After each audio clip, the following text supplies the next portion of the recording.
എന്തുകൊണ്ടാണ് green energy സ്റ്റോക്കുകളിൽ ഇടിവ് അനുഭവപ്പെടാൻ കാരണം? 2025 ജനുവരി 20 ഡൊണാൾഡ് ട്രംപ് അമേരിക്കയുടെ 47ാമത് പ്രസിഡന്റായി സത്യപ്രതിജ്ഞ ചെയ്തു.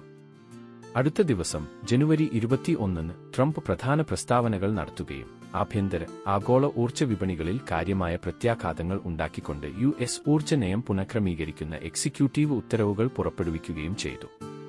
അദ്ദേഹത്തിന്റെ ആദ്യ ടേമിൽ ഫോസിൽ ഇന്ധനങ്ങൾക്ക് അനുകൂലമായ നയങ്ങളിലേക്ക് ശ്രദ്ധേയമായ മാറ്റമുണ്ടായി. ഈ പ്രവണത അദ്ദേഹത്തിന്റെ രണ്ടാം ടേമിലും തുടർന്നാൽ ഇന്ത്യയുടെ ഹരിത ഊർജ്ജ പരിവർത്തനത്തിന് കാര്യമായ വെല്ലുവിളികൾ നേരിടേണ്ടിവരും. ശുദ്ധമായ ഊർജ്ജ പ്രോത്സാഹനങ്ങൾ വിപരീതമാക്കുന്നു. ക്ലീൻ എനർജി സംരംഭങ്ങളെ സാമ്പത്തികമായി പിന്തുണയ്ക്കുന്ന ബൈഡൻ ഭരണകാലത്ത് നടപ്പാക്കിയ കാലാവസ്ഥാ നിയമം, പണപ്പെരുപ്പം കുറയ്ക്കൽ നിയമത്തിന് കീഴിലുള്ള ഫണ്ട് വിഹിതം ഉടനടി താൽക്കാലികമായി നിർത്തിവയ്ക്കാൻ ട്രംപ് എല്ലാ ഫെഡറൽ ഏജൻസികളോടും നിർദ്ദേശിച്ചു. പ്രത്യേകിച്ചും ഇലക്ട്രിക് വെഹിക്കിൾ ചാർജിംഗ് സ്റ്റേഷനുകൾക്കുള്ള ധനസഹായം നിർത്താൻ അദ്ദേഹം ഉത്തരവിടുകയും ഇവികൾക്ക് പ്രയോജനം ചെയ്യുന്ന സബ്സിഡിയും നയങ്ങളും അവസാനിപ്പിക്കുന്നതിനുള്ള സാധ്യതകൾ പര്യവേക്ഷണം ചെയ്യാൻ തന്റെ ഭരണകൂടത്തിന് നിർദ്ദേശം നൽകുകയും ചെയ്തു.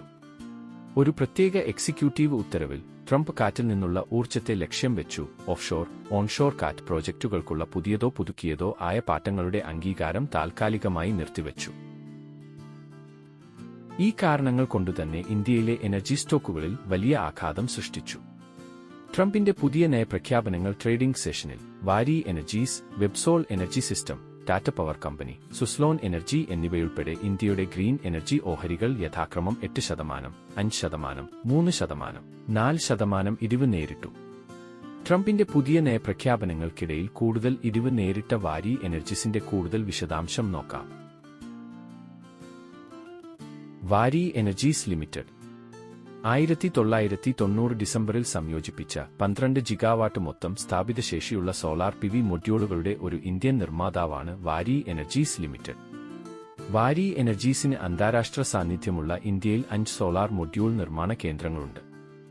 വാരി എനർജീസ് അതിന്റെ IPO 2024 ഒക്ടോബറിൽ സമാരംഭിക്കുകയും അതിന്റെ ഓഹരികൾ 70% നേട്ടമുണ്ടാക്കുകയും ചെയ്തു.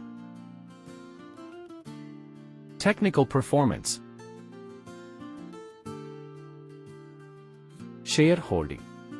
Promoter 64.3%, FII 1.4%, public 31.58%. Important ratios. Net profit 1148.35, earning per share 44.6, ROE 27.98. എന്തുകൊണ്ടാണ് വാരി എനർജീസിന്റെ സ്റ്റോക്കുകളിൽ ഇപ്പോൾ ഇടിവ് വരാൻ കാരണം? US പ്രസിഡന്റ് ഡൊണാൾഡ് ട്രംപിന്റെ ഭരണത്തിന് കീഴിൽ സോളാർ എനർജി ഇറക്കുമതിക്കുള്ള സാധ്യതയുള്ള താരിഫുകളെക്കുറിച്ചുള്ള ആശങ്കകൾ പുനരുപയോഗ ഊർജ്ജ സ്റ്റോക്കുകളുടെ വ്യാപകമായ വിൽപ്പനയിലേക്ക് നയിച്ചു. ഇത് വാരി എനർജീസ് പോലുള്ള കമ്പനികളെ സ്വാധീനിച്ചു. വർദ്ധിച്ച താരിഫുകളുടെ സാധ്യത സോളാർ പാനലുകൾ, ഇൻവെർട്ടറുകൾ, ബാറ്ററികൾ എന്നിവയുടെ ചെലവ് വർദ്ധിപ്പിക്കും. ഇത് സൗരോർജ്ജ ശേഷി വളർച്ചയെ തടസ്സപ്പെടുത്തുകയും US വിപണിയെ ആശ്രയിക്കുന്ന ഇന്ത്യൻ കയറ്റുമതിക്കാരെ ബാധിക്കുകയും ചെയ്യും. കൂടാതെ പുനരുപയോഗ ഊർജ്ജത്തേക്കാൾ ഫോസിൽ ഇന്ധനങ്ങൾക്ക് അനുകൂലമായ നയങ്ങൾ വിപണിയിലെ അനിശ്ചിതത്വത്തെ കൂടുതൽ വഷളാക്കുന്നു. Stock analysis. Moving average.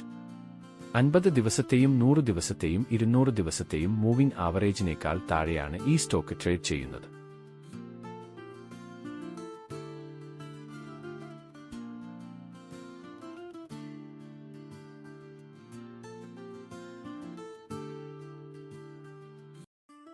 വാരി എനർജീസ് ലിമിറ്റഡ് ത്രൈമാസ ഫലങ്ങൾ. പ്രധാന ഹൈലൈറ്റുകൾ. വാരി എനർജീസ് ലിമിറ്റഡിന്റെ 2024 ക്വാർട്ടർ 3 ഫലങ്ങൾ മാർക്കറ്റിൽ മിക്സഡ് പ്രതിസന്ധി കാണിക്കുന്നു.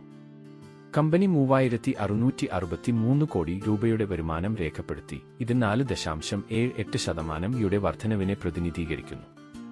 ജൂൺ 2024 3496 കോടി രൂപയുടെ വരുമാനത്തിന് എതിരായി.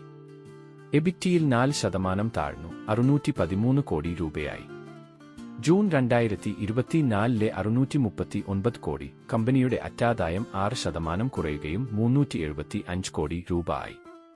ജൂൺ 2024 401 കോടിയുമായി താരതമ്യപ്പെടുത്തുമ്പോൾ ഈ ഫലങ്ങൾ വളർച്ചയും ഇടിവുകളും പ്രകടിപ്പിക്കുന്നു. അത് അവരുടെ വരും കാലത്തെ സാമ്പത്തിക നിലയിൽ കൂടുതൽ വ്യത്യാസങ്ങൾ ഉണ്ടാക്കാൻ സാധ്യതയുണ്ട്.